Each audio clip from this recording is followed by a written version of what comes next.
మనం 5 జ్ఞానేంద్రియాలను నిరంతరంగా ఉపయోగిస్తూ ఉంటాం, కానీ వాటిని ఉపయోగిస్తున్నామనే స్పృహలో ఉన్నాం మరియు అవి ఎలా పనిచేస్తాయో తెలియదు. ప్రపంచ సమాచారం భౌతిక సమాచార రూపంలో బయట ఉంటుంది. దానిని విద్యుత్ శక్తి తరంగాలుగా మార్చి మెదడులో ఉన్న డీలోని తెర మీదికి చేరవేయడమే 5 జ్ఞానేంద్రియాల పని. డీలోకి ఒకే సమయంలో ప్రపంచం నుండి 10 మంది కదులుతూ ఉన్న వ్యక్తుల ఒక దృశ్యంను మీ కళ్ళు విద్యుత్ శక్తి తరంగాలుగా మార్చి లోనికి పంపించాయి అనుకోండి. అది కనబడిన దృశ్యం. కానీ మీరు అంటే ఏబీసీ ఆ 10 మందిలో ఎవరి మీద ధ్యాస పెడితే ఆ వ్యక్తిని మాత్రమే చూడగలరు. అంటే అది చూసిన దృశ్యం. కనబడడం మరియు చూడడంలో ఉన్న తేడా అర్థమైంది కదా. అంటే ఇక్కడ ఏబీసీ యొక్క ధ్యాస చాలా ముఖ్యమైనది. ఇదే వివరణ మిగతా 4 జ్ఞానేంద్రియాలకు వర్తిస్తుంది.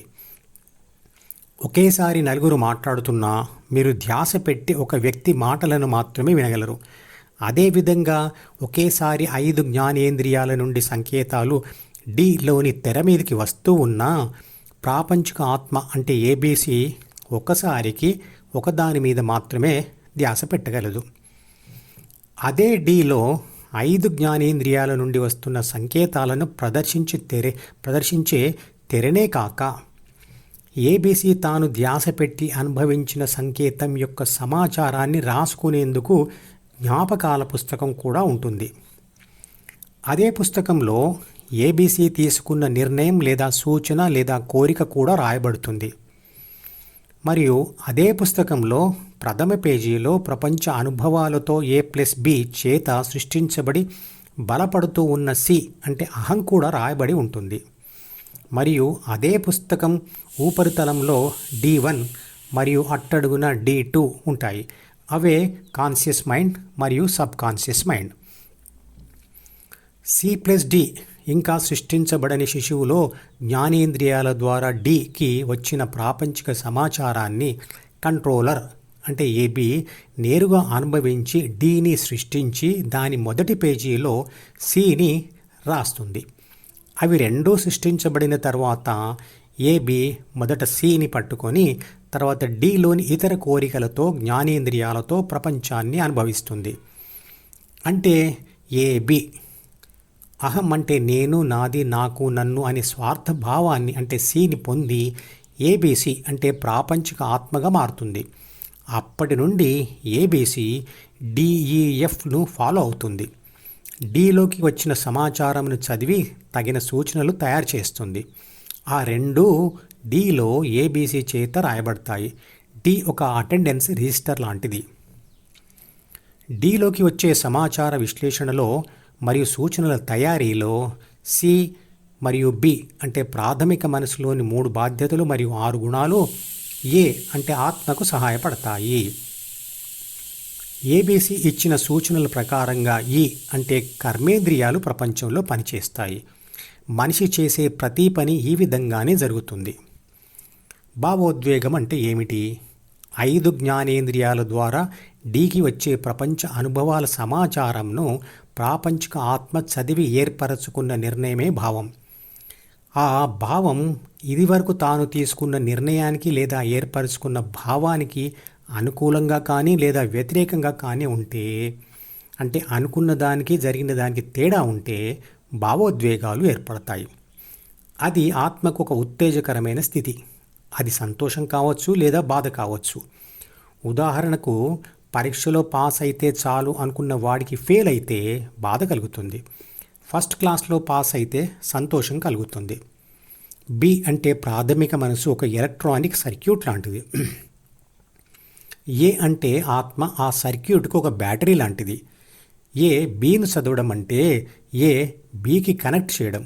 అప్పుడు A+B కలిసి ఒక కంట్రోలర్లా లేదా సెల్ ఫోన్లా పనిచేస్తుంది. ఏబీసీ డీని చదవడం 2 సందర్భాలలో జరుగుతుంది. 1 5 జ్ఞానేంద్రియాల ద్వారా ఇప్పుడే డీలో చేరుతున్న తాజా సమాచారంను చదవడం. మరియు 2 గతంలో ఎప్పుడో 5 జ్ఞానేంద్రియాల ద్వారా వచ్చి చేరిన సమాచారంను చదవడం. ఈ 2 సందర్భాలు ప్రజెంట్ అంటే వర్తమానం మరియు పాస్ట్ అంటే గతం. ఈ 2 సందర్భాలలో కూడా అంటే అనుకున్న దానికి మరియు జరుగుతున్న దానికి లేదా అనుకున్న దానికి మరియు జరిగిన దానికి ఉన్న తేడాని ఏబీసీ చూస్తూ భావోద్వేగాన్ని పొందుతుంది. అన్ని ప్రయత్నాలు చేసి ఎవరైనా నేను తప్పకుండా గెలుస్తాను అని అనుకోవచ్చు, కానీ గెలుపు లేదా ఓటమి ప్రకృతి ఆధీనంలో ఉంటుంది.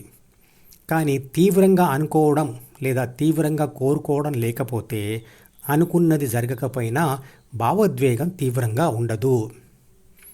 అనుకోవడం లేదా అనుకోకపోవడం అనేది మన చేతిలో పని, కానీ ఫలితం మాత్రం మన చేతిలో ఉండేది కాదు.